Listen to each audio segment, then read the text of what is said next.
अस्सलाम वालेकुम। कैसे हैं भाई आप लोग? सब खैरियत से हैं यार? कसम खुदा की मैं बता रहा हूँ कि गैरी कस्टन जो है ना, वो बेचारा उसकी रात को नींद पूरी हो नहीं रही होगी। वो सोच रहा होगा मैं किधर आके फंस गया हूँ यार, किस सिस्टम में आके फंस गया हूँ।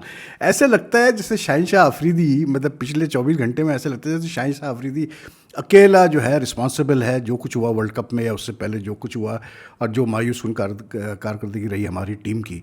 मतलब यार इतना ऑब्वियस हो जाती है कुछ चीज़ें कि मतलब बंदा फिर क्या कहे यार।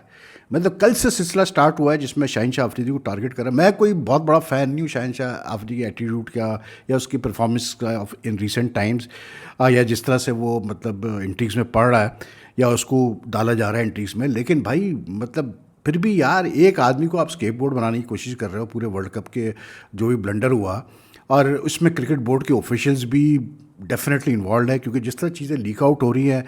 कल लीक आउट की गई है जी, गैरी कस्टन ने रिपोर्ट में शहनशाह अफरीदी के बिहेवियर पे बड़ा मतलब कंसर्न एक्सप्रेस किया, और कि उसने कहा कि जी शहनशाह अफरीदी किसी की सुनता नहीं था, कोचेस के साथ बदतमीज़ी करता था, और दोनों मैनेजर्स वहाब रियाज और रज़ाक उसको कुछ नहीं, मंसूर राना कुछ नहीं कहते थे उसको, वगैरह वगैरह करके। आज आई खबर कि जी वो शहनशाह अफरीदी ने जो है वो यूसुफ के साथ झगड़ा किया था, मोहम्मद यूसुफ के साथ झगड़ा किया था हेडिंगली पे जब इंग्लैंड में थी टीम। और इस बात पे झगड़ा हुआ कि शहनशाह अफरीदी जो है नो बॉल्स कर रहा था बहुत सारे, तो यूसुफ ने जो उसको कॉल की नो बॉल्स को, तो वो नाराज़ हो गया और उसने कहा यार बॉलिंग के दरमियान मुझे नहीं डिस्टर्ब करो, और दोनों में फिर जो है ठीक ठाक हीटेड आर्ग्यूमेंट हुई। फिर ये भी आया कि जी शाहीन ने बाद में जो है अपलाइज किया मतलब यूसुफ को। अब आप खुद सोचें कि यार एकदम यकायक एक प्लेयर के बारे में इतनी सारी चीज़ें कैसे लीक आउट हो रही है।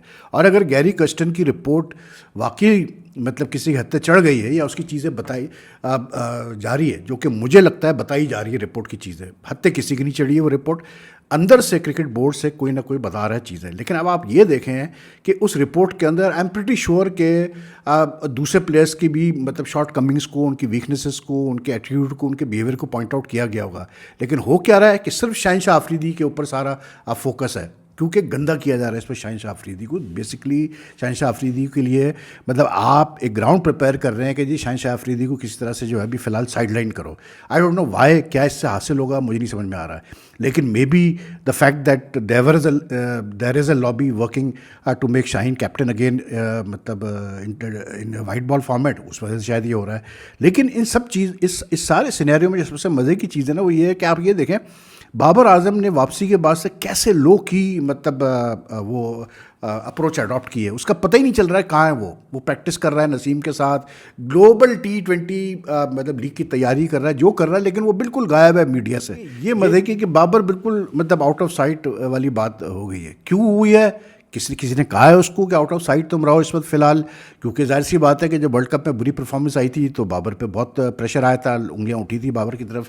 लेकिन यार ये कोई पहली दफ़ा, मतलब मैं वही कहता हूँ ना कि यार इट्स सो सैड कि पाकिस्तान क्रिकेट में ये चीज़ें पहले भी हो चुकी हैं और हम रीलिव करते हैं वही चीज़ें बार बार। हम इफ़ यू रिकॉल 2021 में, मैं वो बताऊँ, देखें क्रिकेट बोर्ड के अंदर से कैसे एंट्रीज पॉलिटिक्स खेली जाती है, आप अंदाज़ा करें कि if you recall Steve Rixon Pakistan का फील्डिंग कोच हुआ करता था, और बड़ा अच्छा उसने पाकिस्तान टीम के साथ काम किया और पाकिस्तान टीम की फील्डिंग भी इम्प्रूव हुई। कुछ पैसों की पेमेंट लेट हुई थी, कुछ मसला हुआ था, तो उसकी वजह से यानी कि उसने रिज़ाइन कर दिया या उसको मतलब प्रेशराइज करके हटा दिया गया, क्योंकि उसकी किसी बोर्ड ऑफिशियल से बनी नहीं, उस इशू के ऊपर, उसके डिलेड पेमेंट के ऊपर उसका झगड़ा हो गया था। ठीक है, फिर 2021 में आप आए, यूनुस खान और हसन अली का झगड़ा हुआ था, मतलब I think in what do call it Zimbabwe, south Africa, somewhere they were on tour. ठीक है, वो बात बाहर निकली थी, बाहर निकाली गई थी वो बात कि जी वो हसन अली को यूनुस खान कह रहा था कि भाई तुम मतलब प्रैक्टिस के बाद या बॉलिंग के बाद आप आई स्टब मतलब यूज़ किया करो, तो उस पर हसन अली नाराज़ हो गया, फिर आर्ग्यूमेंट हुई और बदतमीज़ी की हसन अली वगैरह ने, फिर बाद में माफ़ी मांगी। यही शाहीन और यूसुफ वाले डिट्टो यही केस था वहाँ पे। लेकिन उसका नतीजा ये निकला था कि यूनुस ने मतलब just before the tours to England and I think West Indies, he resigned as batting coach of the Pakistan team in June 2021, because and he made it clear कि मैंने मतलब हसन के इंसिडेंट की वजह से नहीं रिज़ाइन किया। पता ये चला था कि जी वो किसी बोर्ड ऑफिशियल से ही उसका मतलब तू मैं हो गई थी, और वो जो कोविड उस वक्त प्रोटोकॉल था और मतलब वो यूनुस का कोई मतलब कोई मसला था पर्सनल, तो वो थोड़ी सी 2-3 दिन बाद ज्वाइन करना चाह रहा था पाकिस्तान टीम को इंग्लैंड में। तो उसको कहा गया कि नहीं जी आप नहीं ज्वाइन कर सकते, क्योंकि कोविड प्रोटोकॉल्स ये है कि आपको टीम के साथ ही जाना पड़ेगा, और अभी से जो है कोविड उसमें मतलब कैसे बोलते हैं प्रोटेक्शन में जाना पड़ेगा। लेकिन ये मिसाल मैं आपको सिर्फ इसलिए बता रहा हूँ कि आप देखें कि किस तरह से जो है पाकिस्तान क्रिकेट में हमेशा सियासत रही है, अंदर से प्लेयर्स के साथ लड़ाई झगड़े, स्केपगोट बनाना, कभी प्लेयर्स को, कभी टीम ऑफिशियल्स को। कभी सुना है आपने कि क्रिकेट बोर्ड में किसी के साथ कुछ हुआ है, कोई अकाउंटेबिलिटी हुई है? अभी ये जो आप अब जो ये जो कर रहे हैं शाहीन के साथ, ये जो खबरें लीक आउट करवा रहे हैं, अब ये खबर भी आ गई कि जी शाहीन को जो है वो सख्त डिसिप्लिनरी एक्शन लिया जा रहा है और उसको बांग्लादेश सीरीज से जो है साइडलाइन कर दिया जाएगा, ड्रॉप किया जाएगा वगैरह वगैरह करके। ये do this people even realise के कितना मतलब मजाक उड़ता है पाकिस्तान क्रिकेट के इमेज का, पाकिस्तान क्रिकेट का कितना मजाक उड़ता है इंटरनेशनली, कि लोग कहते हैं यार मतलब दूसरी टीमें भी नहीं वर्ल्ड कप में अच्छा कर पाई। चलो ठीक है, हमारा कल्चर डिफरेंट है, हमारे हालात डिफरेंट है, हमारे में क्रिकेट की इंपॉर्टेंस बहुत ज़्यादा है, लेकिन फिर भी यार दूसरे कंट्रीज़ में भी तो देख लो, ऐसा तो कहीं रिएक्शन नहीं होता यार जो यहाँ पर हो रहा है। तो बात यह है कि भाई मेरी तो नहीं समझ में आता कि ये करना क्या चाह रहे हैं। To be very honest, I don't know what they are trying to do, what they have in mind, but I just feel sorry for these two foreign coaches, Kirsten and Jason Gillespie की कहाँ आके ये बीच में आके फंस गए बुरी तरह से। टेस्ट क्रिकेट में वही वाली बात है कि यार देखें, बाबर का इतना दिमाग ये ख़राब इन्होंने खुद ख़राब किया, बोर्ड के कुछ लोगों ने खुद ख़राब किया, ठीक है, क्योंकि वो फ़ैन मूवमेंट होता है ना उनका, आपके जी वो बाबर ने कॉल कर दी या फलां ने कॉल कर दी या बाबर ने कहा यार ये मेरा काम कर दो, तो वो फ़ैन मूवमेंट लेके चलते हैं। वो ख़राब हो चुका है कि भाई वो किसी कंट्रोल में आने नहीं वाला जब तक कि आप उसको टीम से अभी साइडलाइन नहीं करेंगे फ़िलहाल। तो I can only just visualise के होना क्या है। मतलब शान मसूद को आपने कप्तान तो रिटेन किया एज टेस्ट कैप्टन, लेकिन जो बांग्लादेश की सीरीज़ होगी, इंग्लैंड की सीरीज़ होगी, ये दोनों सीरीज़ है before any white ball cricket that Pakistan plays in Australia in November, ठीक है। क्या माहौल होगा ड्रेसिंग रूम का, मुझे समझा दें आप, क्या माहौल होने वाला है ड्रेसिंग रूम का? क्या पाकिस्तान टीम, क्या वो शान मसूद को या जेसन गिल्स्बी को फ्री हैंड मिलेगा वो जिस तरह से उनको मिलना चाहिए? तो आई डोंट नो यार, मतलब यू कैन आस्क मी कि यार वहीद भाई तो ये तो सब चीज़ें हैं, लेकिन इसका सोल्यूशन क्या है? इसका सोल्यूशन बहुत ही सिंपल है यार।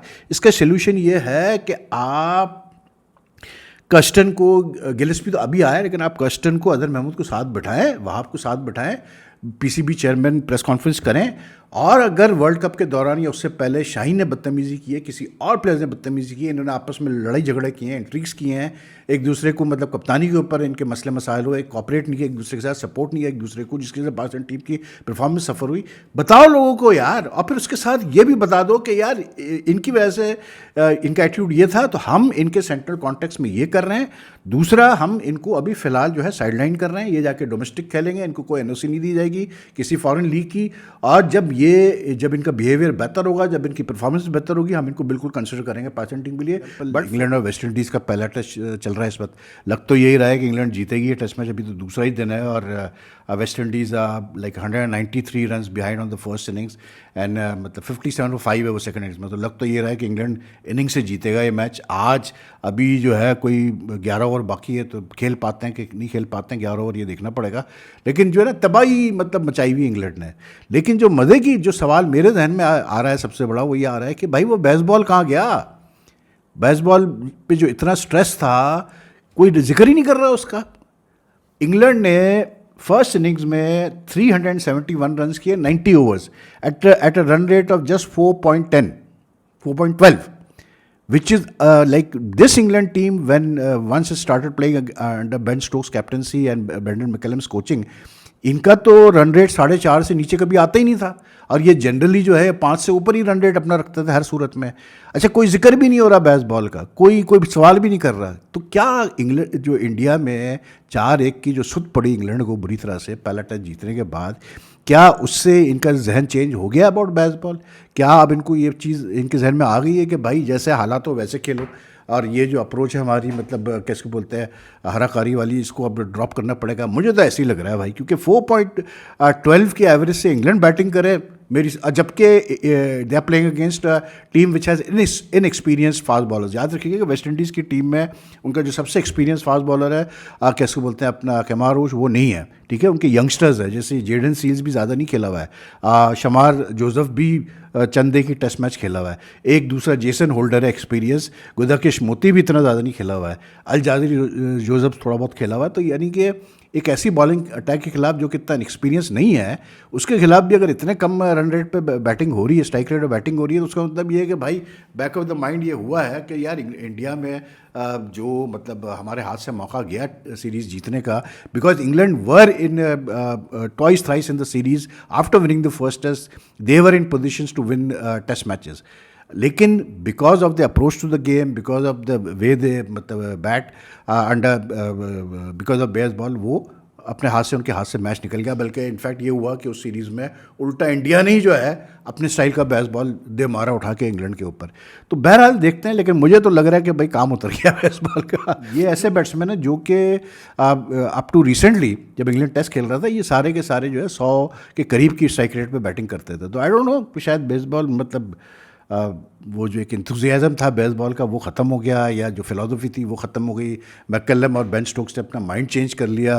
But the good news for England is K Stokes is back to bowling and he is bowling very well, क्योंकि इंडिया में तो वो मतलब थोड़े थोड़े स्पेल कर पा रहा था, बड़ी मुश्किलों से उसने चंद एक ओवर कराया, लेकिन अब जो है इज़ बॉलिंग वेल। अब तक जो है देखो 10 ओवर्स कर चुका है वो, 2 विकेटें भी ले चुका है, पहली इनिंग्स में भी उसने बॉलिंग की। तो like England are on the way to win the test match, and I am not surprise, क्योंकि वेस्ट इंडीज़ की टीम काफ़ी यार बैटिंग में इनएक्सपीरियंस्ड है। ये मिकाइल लोएस हो गया, कर्ट मैकेंजी हो गया, एलेक एथेनाजी है जो कि मुझे बड़ा पसंद है to be very honest, Kevin Hodge है, ये सब बेचारे बड़े अभी इतना ये लोग खेले नहीं है क्रिकेट जितना, मतलब वो एक्सपीरियंस नहीं है। तो मतलब जितना जेम्स एंडरसन खेल चुका है मतलब वो तो इन सब के पूरी वेस्ट इंडीज की टीम को मिला के भी वो ज़्यादा खेल चुका है। तो not surprising, but one would have expected कि वेस्ट इंडीज़ की टीम जो है यंग टीम है, they won a test match in Australia, that they would have put up मतलब बेटर फाइट, क्योंकि ये 3 दिन में टेस्ट मैचेस नहीं खत्म होनी चाहिए। हालांकि अच्छा क्राउड आया, लॉर्ड्स पे फुल हाउस है, लेकिन मतलब too one sided. Anyway, if you like this video, like and share this video as much as you can, and आप मतलब if you haven't subscribed to the channel as yet to my channel Waheed Khan की साफ सीधी बात, kindly do subscribe to the channel and also press the bell icon button. It helps a lot. You'll get the latest notifications whenever I upload a video, and at the same time your comments are welcome. और मतलब अपना ख्याल रखिएगा। अल्लाह हाफ़िज़ जी।